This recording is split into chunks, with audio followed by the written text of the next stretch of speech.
ہمارے یہاں خواتین جلوس میں ساتھ نہیں چلا کرتی تھیں. خواتین مسئلہ کھڑی ہوتی تھی، زیارت کر لی، گھر چلے گئے، ختم. ان کا واجب تو نہیں ہے جلوس میں آنا، لیکن اب چند سالوں سے یہ عجیب و غریب کام ہو رہا ہے کہ شانہ بشانہ جا رہے ہیں جلوس میں. یہ عجیب سے. اچھا کچھ باتیں ایسی نا کہ ہماری بڑی مشکل ہو جاتی ہے کہ ہم یہاں سے کر بھی نہیں سکتے، تو اب سوشل میڈیا پہ چلی جاتی. پھر صاحب کہتے مولانا نے ایسے کہہ دیا، مولانا نے ایسے. بھائی کہاں کہوں، کس سے کہوں، مجھے بتا تو دیجیے. یہ سمجھانے والی باتیں کہاں سمجھاؤ کہ بھائی ایسا نہیں کرو، منع کرو، خواتین کو روکو، تمہارا کام جلوس میں نہیں ہے، نہیں ہے، نہیں ہے. کیا کام ہے آپ کا؟ ہم زیارت کریں، گھر جائیں، ختم ہو گئی بات. وہاں سے جلوس میں چلے جانے، کوئی تک نہیں بنتا.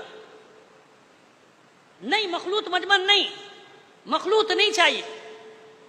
چلے جا رہی ہیں سب، مردوں کے ساتھ ساتھ چلے جا رہی ہیں، اور مرد بھی نہیں روک رہے ان کو. ان کے مرد کیسے ہیں جو لے کر آ جاتے ہیں.